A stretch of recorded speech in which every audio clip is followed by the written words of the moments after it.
Thank you so much for coming on this podcast. It's going to be an extremely exciting episode. Feel blessed to have you as my first guest. So thank you so much. Thank you so much for having me on your podcast. I mean, it's always special to work with you, to be with you, and it's mutual. So even I feel very blessed to be here. Thank you so much. Thank you so much. So before we really, dive deep into questions about work-life integration and productivity, and most essentially, the topic of this podcast, which is mental health and well-being, because this is really the month for awareness around mental health. Just a little bit about who you are, what you were as a child, what kind of education have you had. If you could just brief us a little bit. Right. So, wow, this is like going back in time. So, as a child, I was very naughty. I was very bubbly. I just felt that world is the best. This earth and this world is the best place to live, and always it just felt like an adventure as a child. And I did my schooling from the SSC board, which now seems like a dinosaur thing. I don't know how people look at it. I had had the most amazing time in my school. I had a huge gang of friends, loads of them. Some of them are still in touch.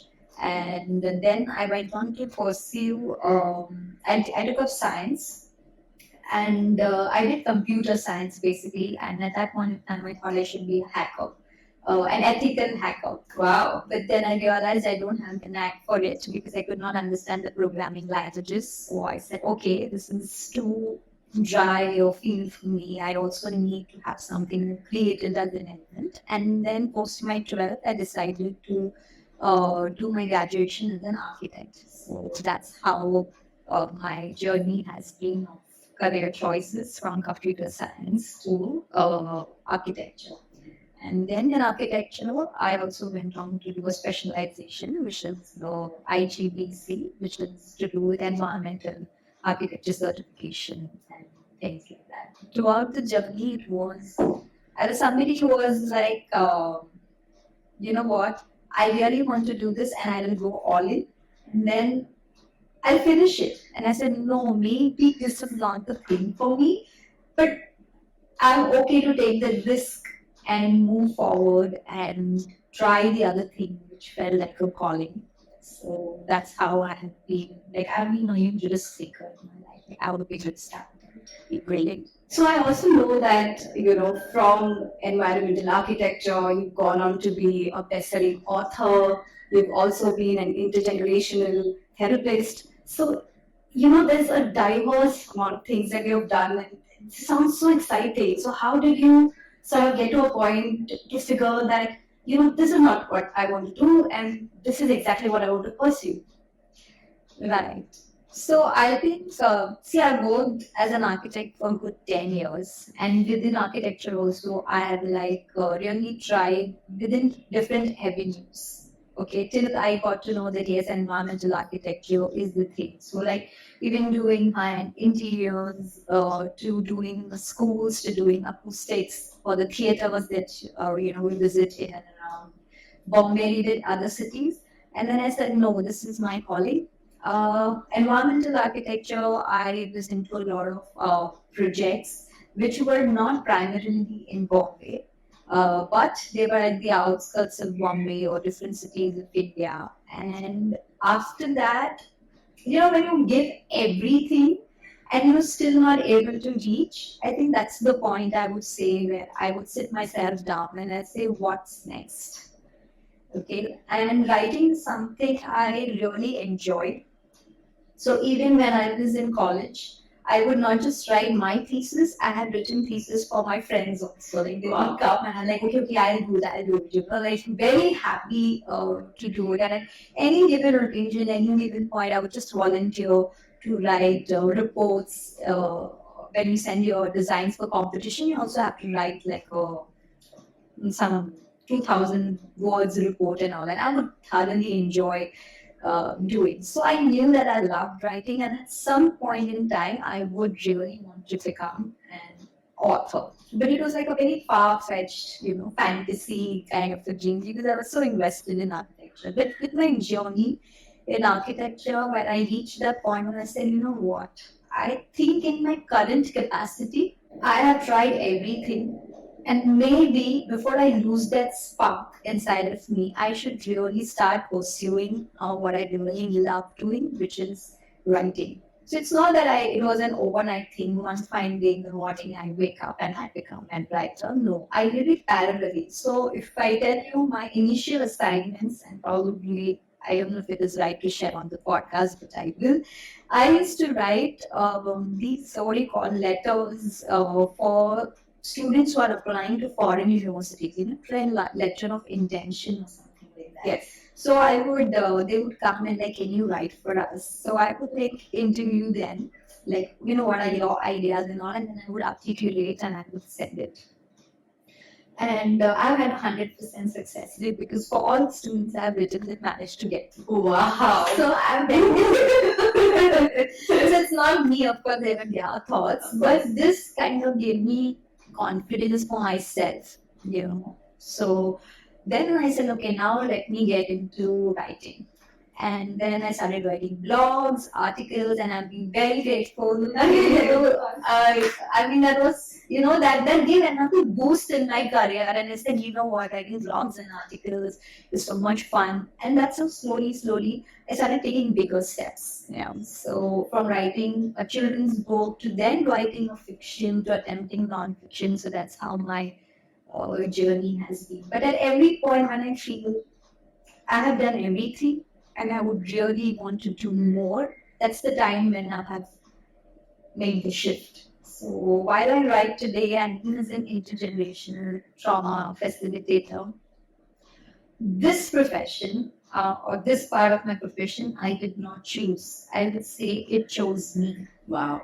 Because I went to a very well-known psychotherapist to write for her, to write for blogs or to write case studies. And then she happened to tell me that maybe you should give this a go. And I had no clue. But I was very fascinated with the whole concept behind it. And she said, I'm more than happy to train you.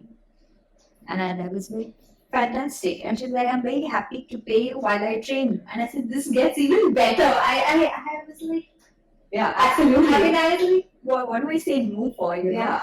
So I tried, and it was not even a month into the training. And she told me that you don't need any more training because you just seem to know it.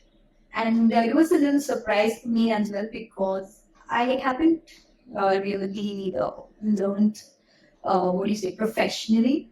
But some things are just natural to you. And then that's how I said, okay, now that this has chosen me, I will do my due diligence of learning, studying, and then I dive deep into it and eventually become a facilitator with that. So yeah, so that profession chose me while I kept jumping from one to the other. This is beautiful. And I know a lot of people actually struggle to figure out what they are good at. So guests are the ones who really have, people like your trainer who says, this is for you, and I think you're great at it, and you should pursue it. And then that sort of, puts a seed into your mind, and then you start to looking at it as a possibility even, And then if you get the right kind of coaching, training, support, accountability, then there is a link to the connect just that you can scale into it. So I mean, so just to come back to everyday life, you are literally multitasking, so to say, across so many roles, responsibilities. How do you manage? What's your typical day like, and how do you manage your time with so many things going on? Well, I don't really have a typical day. But yes, there are few activities that I don't miss. So one is to meditate. That's how the day starts. And sometimes the meditation is replaced by either yoga or any other spiritual practice. Then I have my breakfast, go to work, and the first thing I do when I reach my work is journal. No matter where I am, that's something I really need to do. And while I acknowledge how I feel, what my energy is like today, I will then set the intention for my work. Because every day I may not necessarily be doing the same work. Sure. Because there are so many, avenues to work in. So project wise, let's say for the next 15 days, I'm just working on a book or working on some of a manuscript or workshop curation. So that's my intention regarding, like, this is the project and this is how I intend to be today. Okay.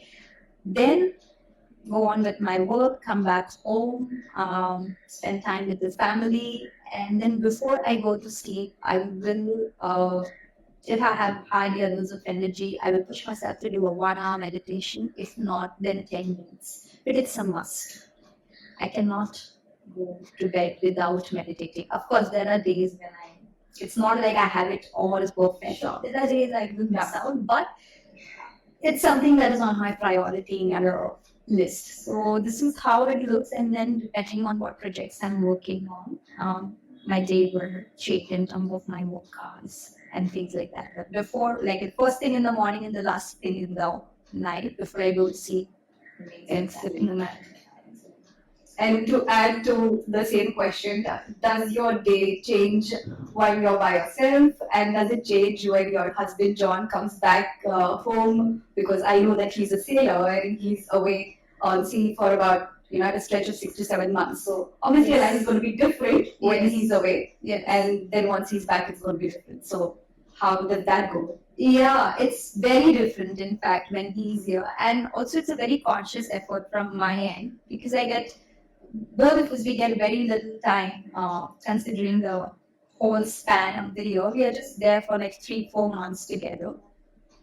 So I kind of plan my work and my commitments beforehand. So let's say I know that he's going to be here from October to December. Then from January to October, as much as possible, all my commitments will be planned. And from, let's say, September onwards, I will be winding up all things. I will not be taking up more commitments. I will push it to probably January onwards and things like that. And it's not that I don't work at all, because it is very important for me to be in this sphere of energy. So my work rather shortened, and then there's more time to like go on holidays or just pursue. Both of us had this thing of pursuing a spiritual practice every time he comes back, because that's something we have decided to work on. Just like how we work and upgrade our skills in the profession that we are in, I think it is very important to upgrade yourself as a human being as well. And I think that's where work practices come. So we could be either learning yoga together, or we'll be going to a retreat together for a month, or probably learning a martial art together. So these are the things that we do. So when he's here, that's where it this part of my life kind of gets settled. Rest of the work is there, but it's still slowing down, thoda around se.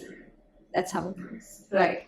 So I understand that you have this opportunity and you have that option and choice to design your day and the month the way you like it, because you are, by yourself, and you take up work as, a freelancer, as somebody who can, you have the choice. Yeah. And that's a brilliant thing, right? Yeah. But what about the people who are in a job? They have a 9 to 5, let's say 9 to 8, 9 to 5 is not a thing really, but 9 to 6, 7 maybe.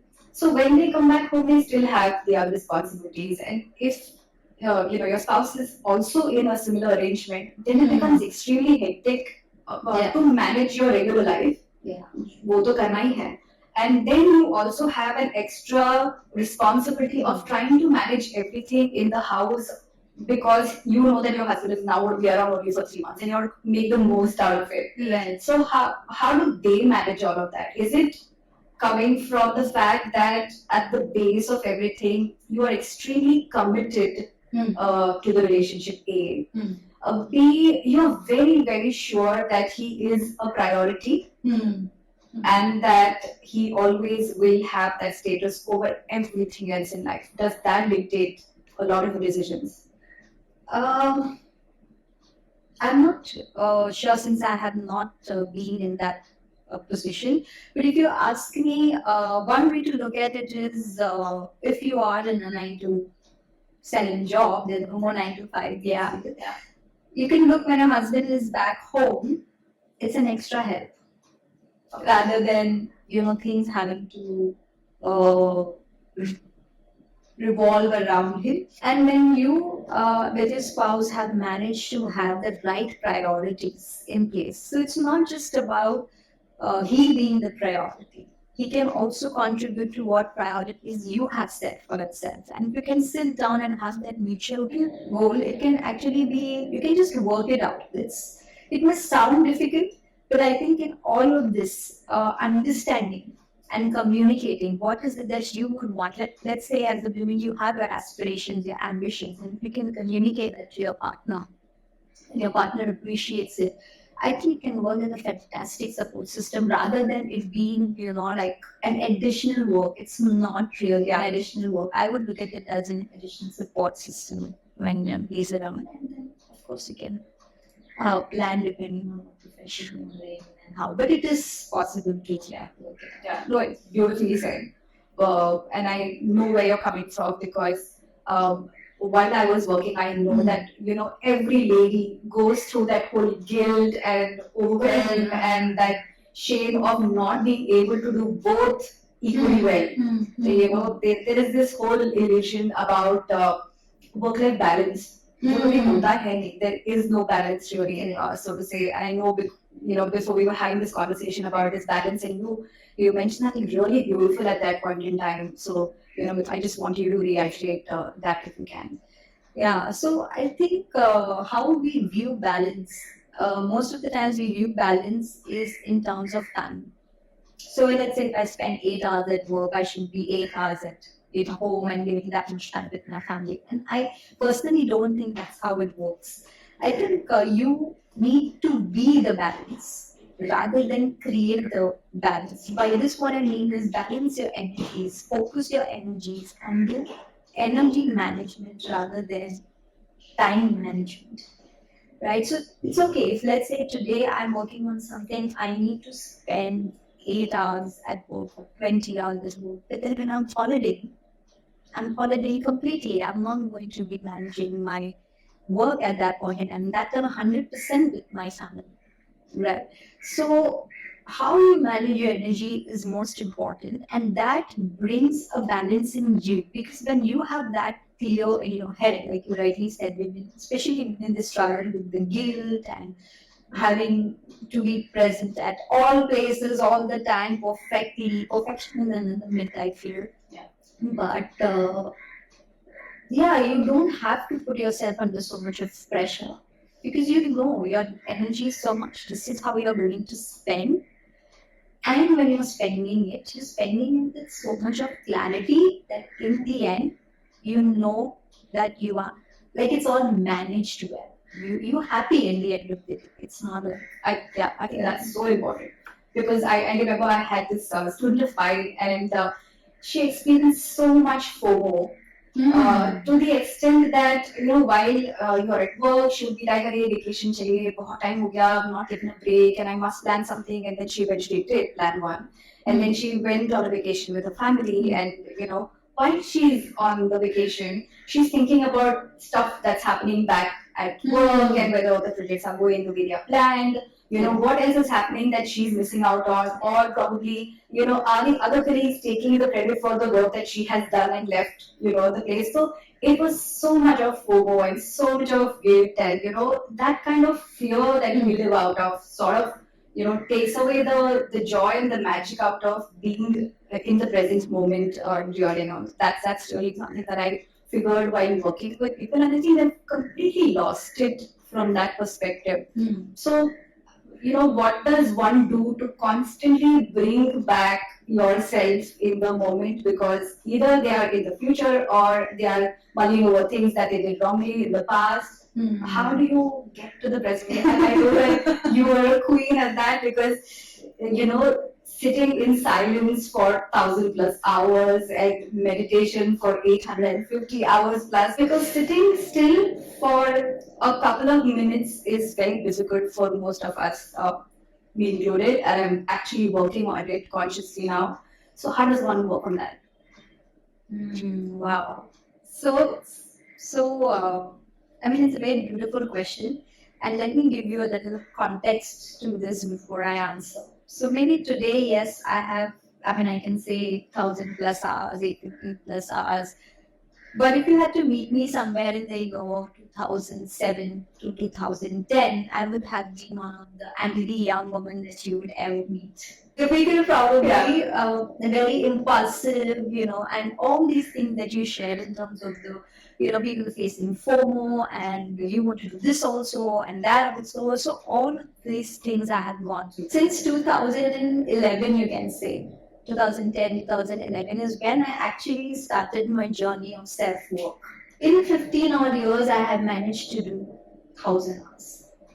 Okay, but it had to be built bit by bit, and remaining present and remaining, grounded is something that you have to work on every single day. So maybe today when you look at me, you feel, okay, maybe I can do it. It's easy for me. But ऐसा नहीं है. Even I have my struggles. Even it is stressful, but it is because I have been persistently trying for so many years that I managed to reach a stage today where I can do this much.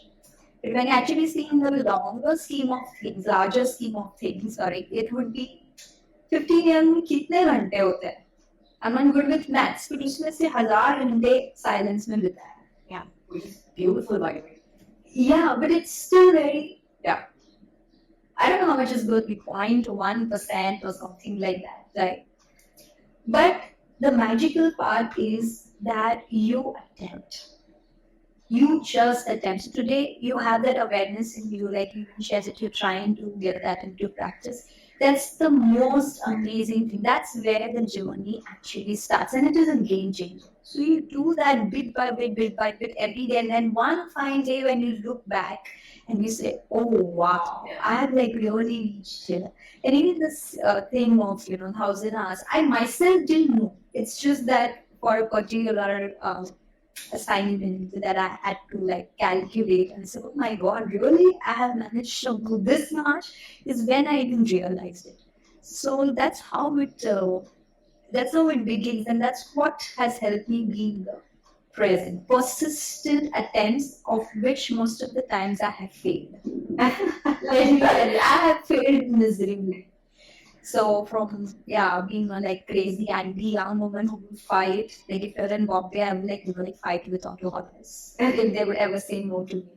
To now saying, "Koi baat nahi, bhaiya, ab jao." Yeah, it's been a long journey, but it's possible and it's doable. And now even easier, I feel, because we have so many tools, so many things that can help us, support us. It's interesting. So moving on, I know that a lot of your time goes into helping people, clarify their thoughts, become extremely self-aware, and in the process, by doing all of that, they're sharing a lot of negative feelings or thoughts and emotions, and that's obviously having an impact on them. But once you receive it, you also have an impact, right? So how do you take care of that, because it's a constant thing you're working with? So I think one way to look at this, and this is how I approach when people come with their stories or their experiences which have been really tough. The first thing that crosses my mind is a lot of gratitude from my journey. Because you see people facing the kind of things that they face, rather than I getting sucked into that energy, it comes like my energy is like, let me give what I have with a lot of compassion. But to build this strength is where all my self work comes. Like that's the place which gives me the energy to be able to pass on the compassion that I've ever felt in my own journey with others. So, but yeah, there are days when you really listen to some tough experiences and you go back. I use journaling as a tool. I don't know, that's one of the tools which is very, very close to me. And the first thing I will do is I will list down 100 gratitudes for my life.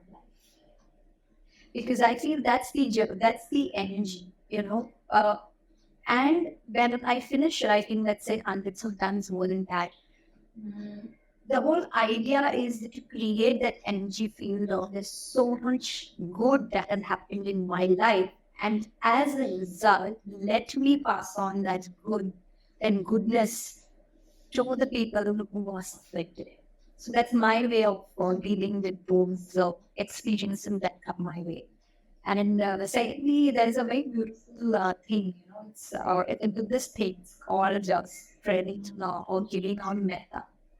Oh, and that word actually means it is like you share all your virtues, all the blessings, all the goodness that you have been blessed with in your life. So you open that energy field and you share it with them. So I do that to all the people who after me, and that's my way of contributing.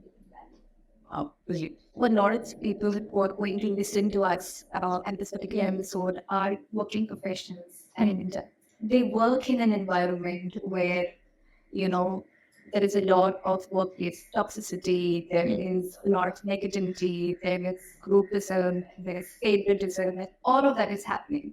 And and in that situation, how does one take care of their mental health and well-being? Because I'm sure you would have read about this sad news about this lady who passed away because of extreme pressure, work stress, or children's sleep, and so it's really sad that one uses their life to something which is actually a very small part of our bigger life. So how does one take care of that? Because I know that workplaces will do their bit to ensure that the workplaces are kind, that they are accommodative, that being just and fair and all of that. But at the end of the day, whatever said and done, it's a workplace, it's a business, and if you look at it, they are not really responsible for every individual, but they will do their level best to be a place where everybody can come together and work towards a common goal and keep it a safe place to come work. That's the best they can do. But I think it's an individual responsibility to be able to stand there and say that, this is something that I'm not going to take. This is something that I will not do. This approach is not going to work with me. And be able to stand there and say that, because that's what we lack, right? When you mentioned toxicity and in the current incident, I also read about it. Primary thing is to understand your own limitations as an individual. Because I think we cannot really generalize things that somebody is okay to, let's say, work for 18 hours a day or 20 hours a day. Everyone, that's the benchmark. So here I'm not promoting any kind of course. This is what you should work at. But what I'm saying is, whichever environment you are in, you need to realize what are your limitations. Can you do this? Can you not do this? Let's say if you can do this, you go ahead and we will probably be talking about this. So let's say when you cannot do this, then the next question to logically ask yourself is, do I want to reach work side, or is that something that I really want to do? If yes, then you look at how you can expand yourself, how you can get the balance, how you can deal with your mental stress and pressure. But let's say you feel that no, this is not how I want my work life to look like. You even address that. And once you have acknowledged it, you then move to the next steps of finding the right working place for you, because not everybody will be okay with all kinds of working places. And the one example that I often share with some of my clients is that some people, they really function well with negative pressure or negative motivation. Okay. And some people, they should thrive in a very nurturing, positive environment. Okay, now either of these things, whether it is negative motivation, positive nurturing environment, is not in our hands. It's something external to you. So the next thing you need to tell yourself is that if I'm in the environment that does not align with, because there will be people who will not function or not thrive with a positive nurturing environment because they probably become slack. Yeah.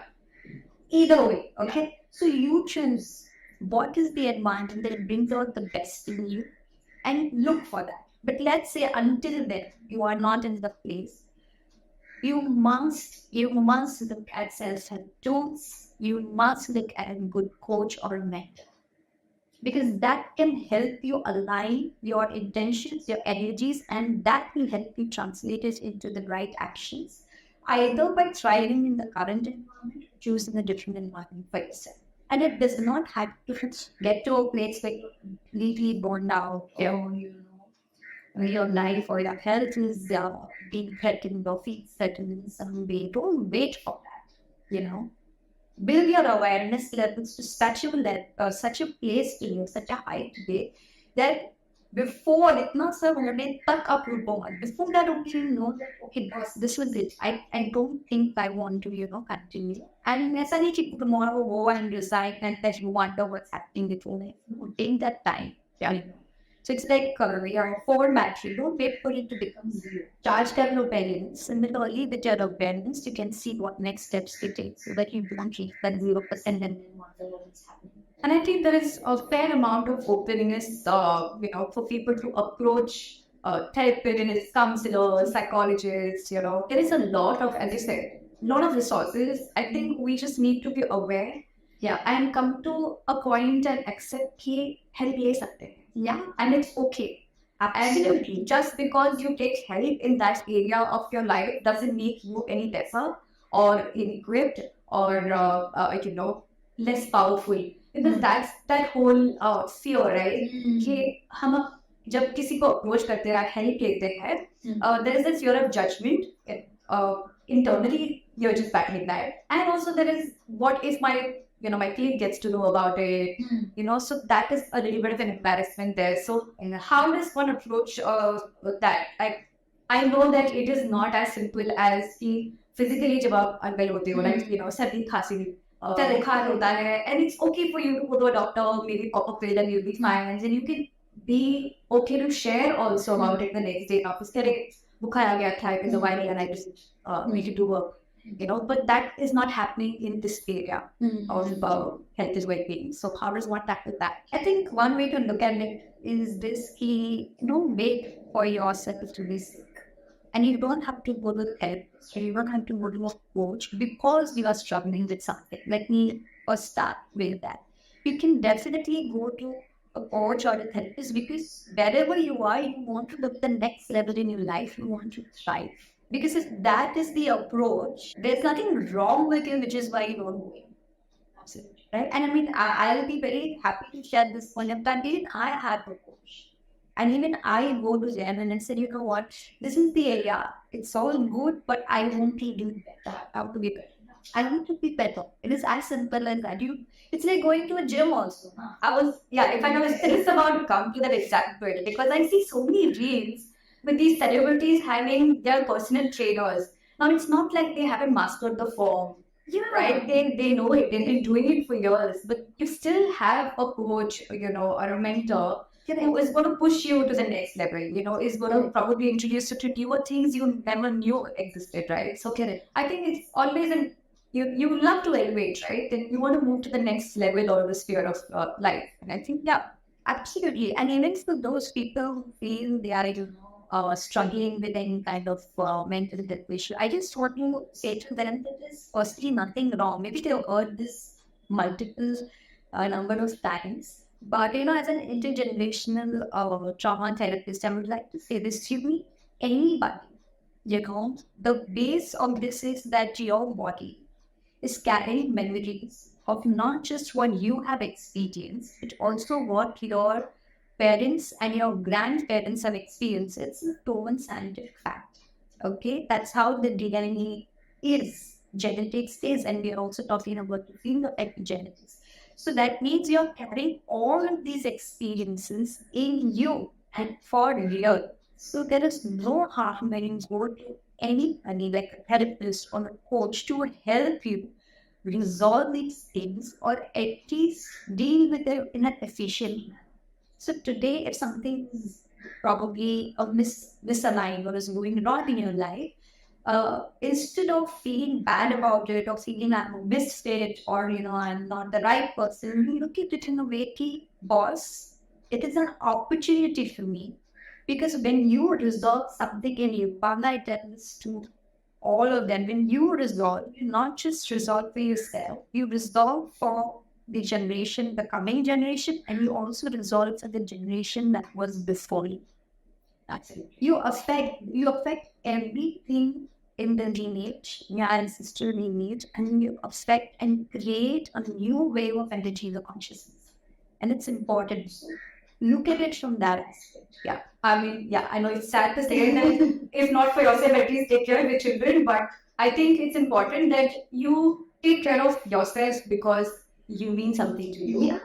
And also that it impacts your family, it impacts your work. So that's something that's brilliant. Yeah. So, coming to the next question, how much of workplaces play a role in creating this kind of environment for their employees? Because it's important to we spend most of our day at workplaces today. I know that a lot of corporates today have a psychologist sitting there through the day, so that in case a particular person feels something or wants to share that they can approach. What else can one do? Is it something that they could organize for workshops? They could do seminar, because I know that a lot of skill training is happening because it helps their work. But what about the other part? Because I know that when you are not your best self mentally, it impacts your work. So that aspect also needs to be taken care of. Yeah. And in workshops, most the corporates, they are organizing one-off workshops for people, for their employers. But on a day-to-day basis, I think creating a very safe environment. And when I say safe environment, it should start from you, whoever is at the helm of things, to help the right kind of communication to happen without the burden of the lightning fire or will this act against me? Is it going to really affect my career path going forward if I speak up? Yeah, in any form. But this is, this is like the end goal. This is like when we assume that everybody is aligned to this. Probably would yeah, so tough, right? Yeah, like so many ends and so yeah, it gets difficult. It gets difficult. So as it boil down to again being an individual who takes their journey, their way of being into control. Yeah, because that's a more assured way of you not falling in the pit. And if you can create that environment as an employer, then nothing like it. More use. Yeah, nothing like it. Yeah, so you, like you said, they are having psychologists today sitting. Yeah, you are organizing workshops, but day to day, you probably have to create that safe environment. That the company is there for you, but then it's just a very golden picture to paint, I would say. Yes, there are companies who do it. Yeah, and take it like really seriously. I take it really seriously. But for those who don't, I think rather than relying on them, it's best to take the onus on yourself. And maybe, when more people take this onus on themselves, they within their peer group will create a safe environment. And that probably, little down to then having an organization. Because today, if I feel safe with you, working with you, we will not have that toxic competitive absolutely not. Yeah. Ourselves, or the slang or whatever happens, the corporate politics, then we keep eruption. So yes, I mean, start continues what I can think of at this point in time. Now the other half, on the other side of the coin, let's say, is the home environment, right? I know for a fact that a lot of people struggle back home. They are not connected to their spouses. They are not connected with their children. There is some kind of vibe that is not fulfilling, that is not happy, that is not peaceful. Because every person, When they have finished a hard day at work, they are longing to get back home, which is peaceful. Yeah, कि शांति से 2 minute बैठो मिलता है बस, you've got it, like you've got it, you arrived, you've achieved. And that's not there today. A lot of people are resisting going back to their homes and staying back at office thinking कि we'll reach home just in time for dinner. फटाफट खाना खा लेंगे, maybe watch some little bit of Netflix and then hit the bed and then get back up and go to work. And that go to work, come back home cycle doesn't end. So and we also believe that school के अगर घर आपका अच्छा है ना, then everything else will be nice. You will be far more productive at work. Your focus is in control. You're not distracted.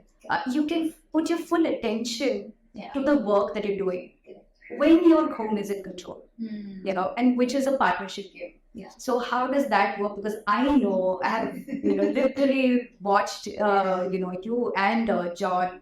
What a brilliant partnership, because you not only complete each other's sentences, but I don't want to say that every couple should reach that level, but the fact that they can share and communicate and then have each other's back when somebody has a fall.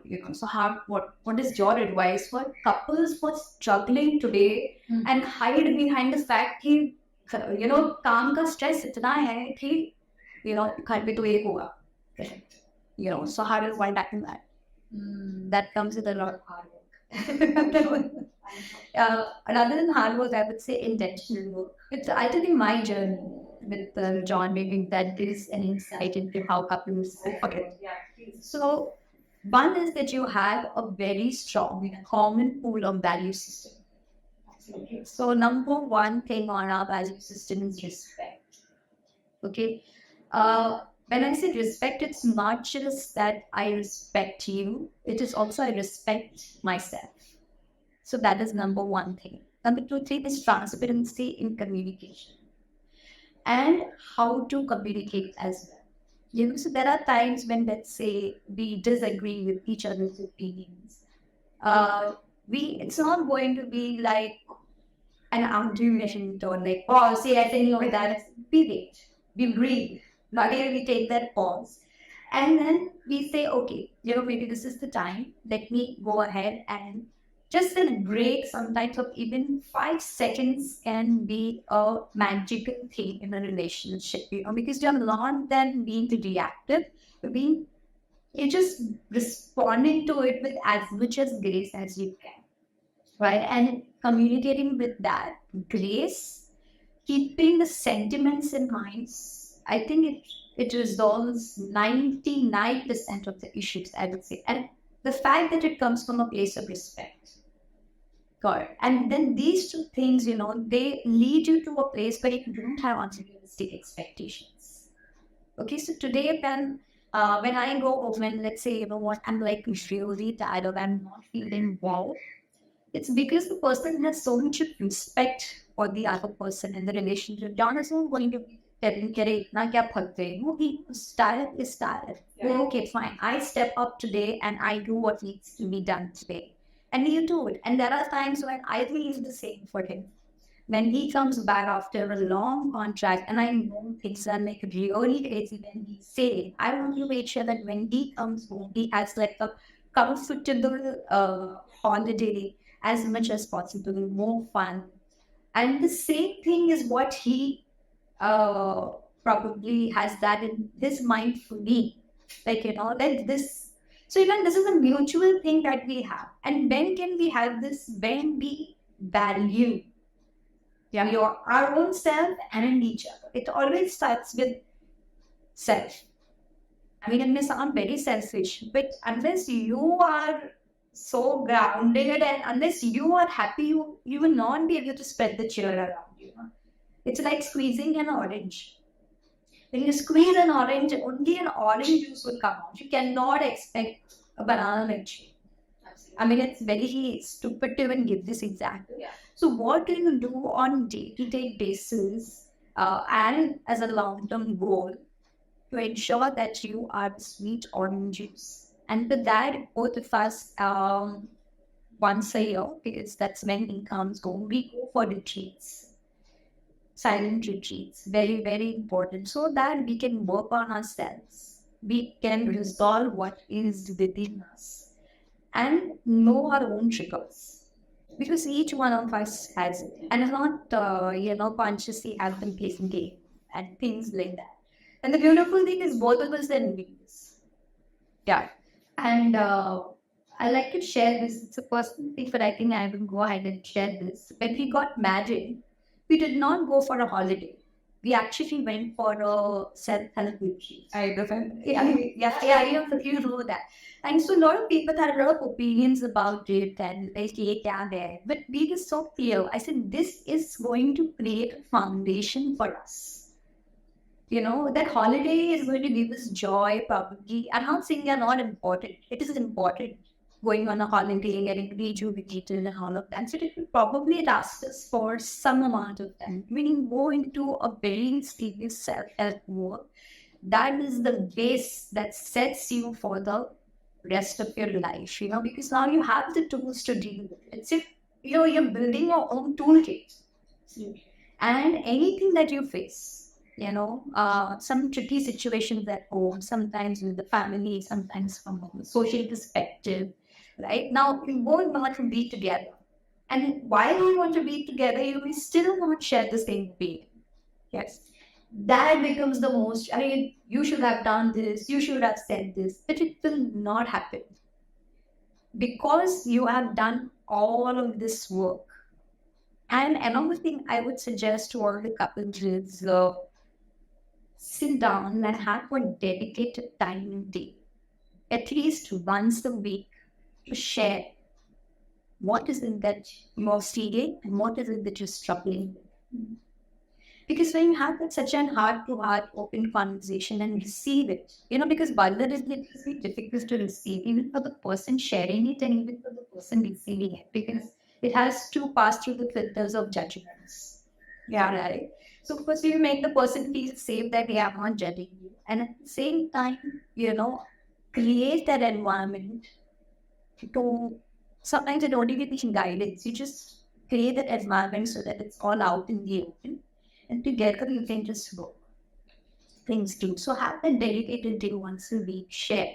Now in our case, since there's a long distance relationship, we don't get to talk every day, but people still find out ways through either a WhatsApp message or sometimes on emails.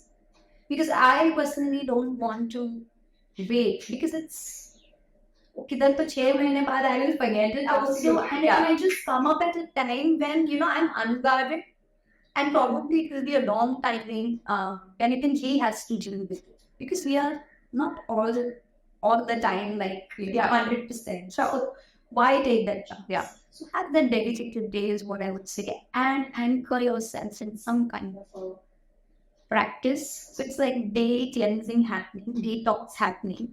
You won't do it once in 10 years. We do it every day, just like how we have bath every day, eat your food every day. Just do that and nurture your relationship, because that is the most beautiful thing. Trust me.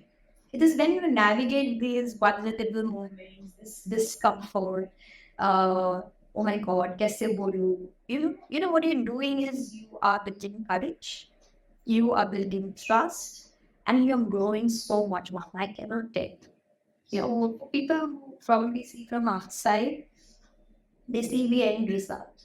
But I'm telling you, it's a lot of work. Yeah, and that work is also beautiful. ऐसा नहीं है कि oh my God, कितना बोझा वाला काम है, नहीं.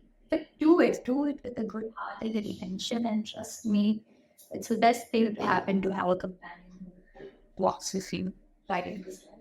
So I know that you said that both of you work towards it, which many couples, I have seen that there is one person who usually take the lead, and the other, it takes that leader to do so much to maybe get that one word out of the other person's out. The one partner will always struggle trying to figure out what's going on in their head, because they are introvert or they're just quiet or they're not okay sharing what they are feeling even with their spouse. And then these couples struggle. So how does one take that step forward? Because when somebody has taken the lead, they already know that they have taken the lead. And they feel that, oh my gosh, ये responsibility हमेशा मेरे पे क्यों होती है? That why do I have to do so much more? And why do I have to sit you down and ask you 10 times about something? And then maybe I'll get something out of this. Why is it not, okay, you know what, this happened, this is what I experienced, and this is what I'm left feeling with, and I expected this out of you. Why doesn't it come? I know it's, it's a wrong expectation because every different personality type will have, there are pros and cons, but how can one deal with this? Because I see this day out with many couples. Right. I think the one who takes the lead should take the lead because they want to, not because they want the other also to follow. Because when you take the lead and when you do the self-work or whatever is required, see, that's the only thing which is in your control. And when you will change, maybe your spouse will feel the difference and be inspired. See, a lot of times I feel it takes a lot of effort to inspire someone. Yeah. But when you do inspire someone, it's a game changer. That वहाँ पे आपका effort बहुत कम हो जाए. I don't have to keep saying, yeah. When you see, oh my God, it's like there's so much effort. Yeah, but when you keep working on yourself and when you keep changing, let that become an inspiration for the other person, and you cannot decide when someone gets inspired. Yeah. It's their journey. Yeah.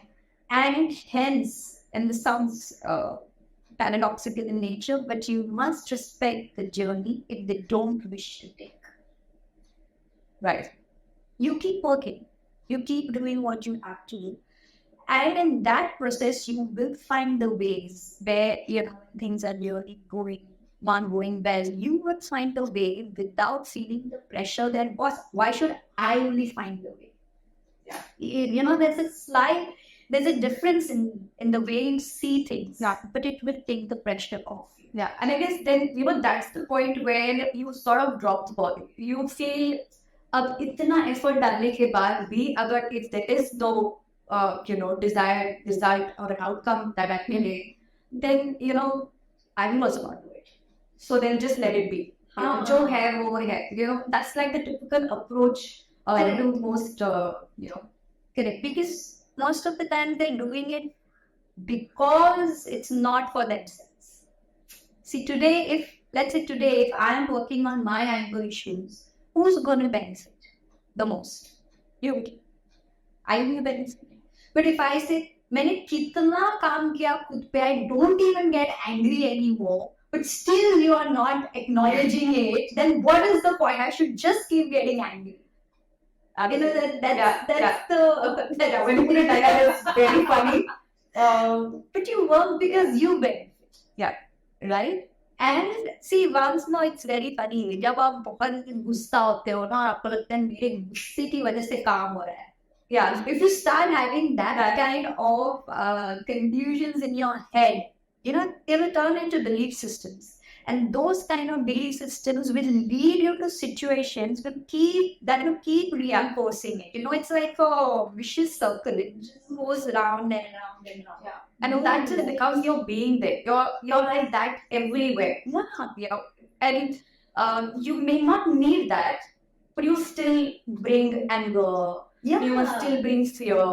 You will still bring in some kind of emotion which need not be there in that place at all. Yeah. And sometimes, see, you have to recognize that your paths will be different.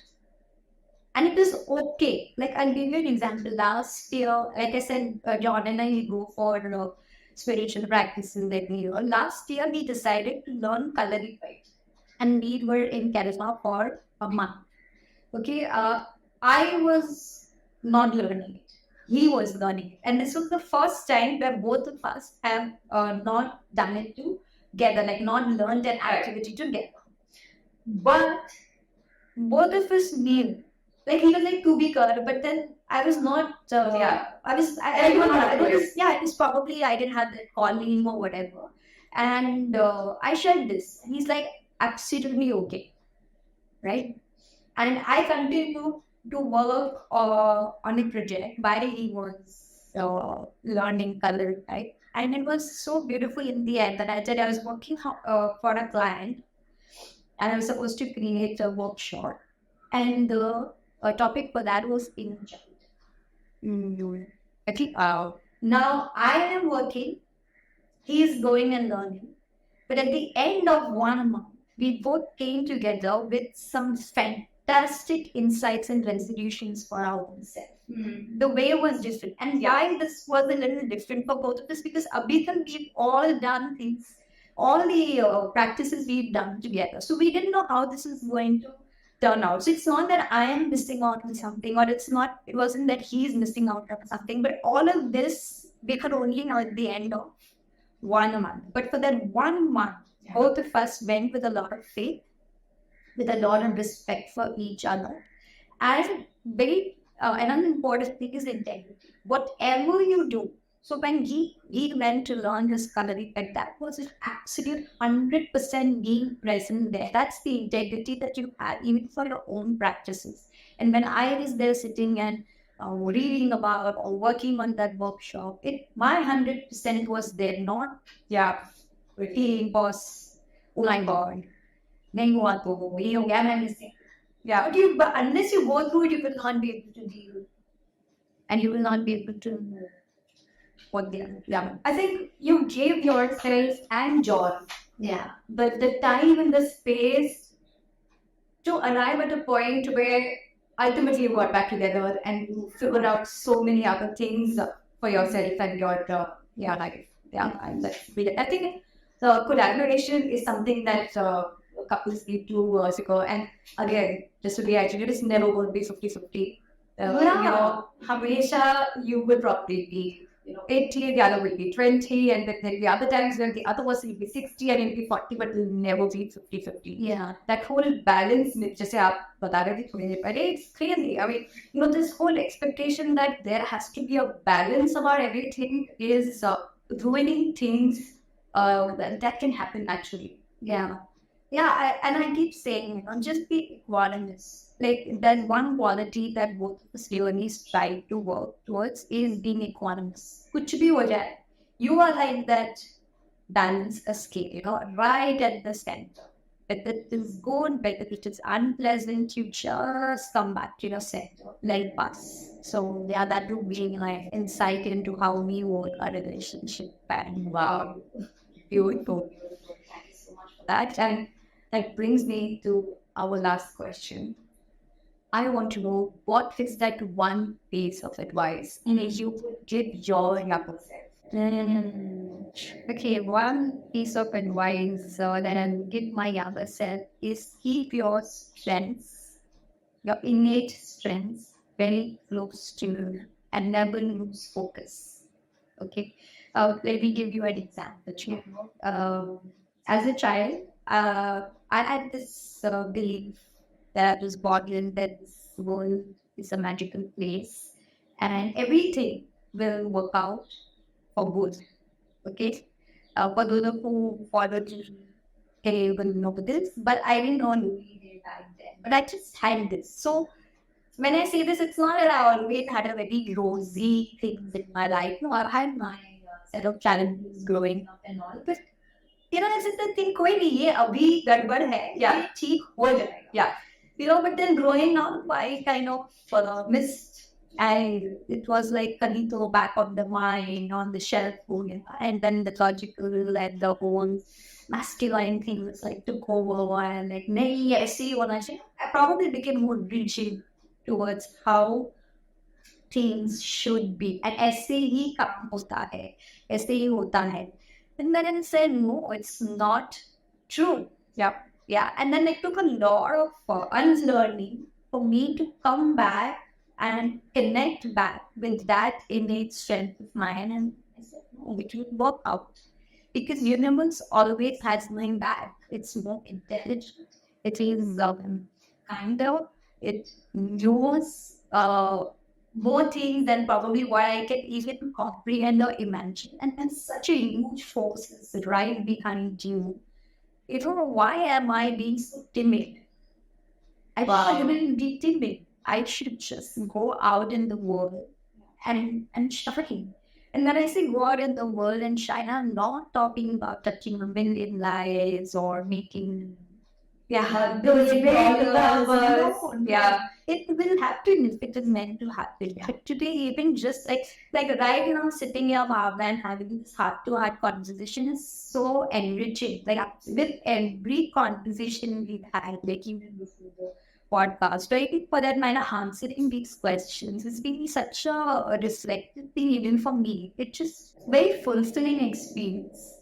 And now imagine with this energy that I go out, whoever I meet, or for that matter, even if it's in silence that I have to spend this, that's the energy that's going out. Right. And that's what you're contributing. And all of this is happening because I believe there is a fantastic cosmic force right behind me, guiding me, ensuring that I'm here, sitting with you, being a part of this podcast, being a part of this school.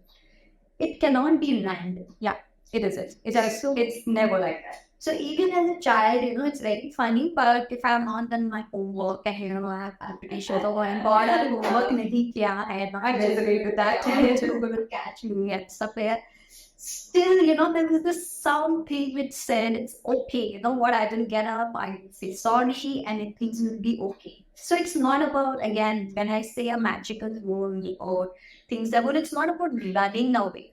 Because I know that it's okay. I'm not that I will stand up. I would say sorry, and things would be okay. Yeah. So, I think taking the control back and owning up, and yeah, you own up and not think of the worst scenario where I don't know. Yeah, I can't really think of what worse would have happened. But for the child, that is like the worst thing that would have happened. Then that triggers the whole shame and embarrassment and guilt and what will I tell my parents and things. No, you don't have to, make it so big in your head. Yeah, and similarly, any aspect of our life, like the work or not reaching our goal, you don't have to make it really big in your head. And I tell myself, see, I'm very blessed and now very, very, very, especially in my profession because I write stories. Yeah. Okay. I try and inspire people. I'm not, I'm not a soldier on the border fighting and responsible for life and death. Okay. That's not where I am. So I don't have to live my life like that. Sure. I have probably been blessed with a life. So why carry that kind of threat in my head? Because everything feels life and death. For whatever reason, but ऐसा नहीं. It can be a little more relaxed. And as a result, I have more opportunity to create whatever I create with a lot of love, with a lot of compassion, with a lot of intention that I hope to inspire people and lead their way in the way that is best for them. So, so I think I just tell myself, and I tell everybody else that you connect with that part of you, your youngest self. Each one of us has this beautiful quality, whatever it is. Just keep it close to heart. Wow, wow. So I guess we are leaving our listeners with this whole power and energy. That's something that each one of us has. Yes, and it's all about us to realize that we have to just tap into it, and you can be that magical person. Yeah, and create that magical future for yourself. Absolutely, absolutely. And such a magical conversation with you, Arthas. Likewise. I just feel on those. I just, yeah. I think in the beginning, there's one thing I wanted to mention, in one of the questions that you asked me, that when you're working on a particular path, like when you asked me how I managed to switch my career and things like that. And I said that a lot of people who come and do validation in some way or the other in simple path field. I would want to take this opportunity and say that you are also one of them who really, because that is very long and towards. Yes, we worked a lot together. Yes. And at that point in time, for every email that would go out, and you'd be like, "This is exactly what my other thinking." You just the note correctly and all of that, and it had also really made me realize that I can do it. Yes. So you also have been very instrumental in the success that I have today as a writer and as an author. So, congratulations. So, this is just been like, so yeah. Thank you so much, Dara. It was beautiful talking to you, and I hope to do more of these in the future. Yes, thank you so much. Thank you.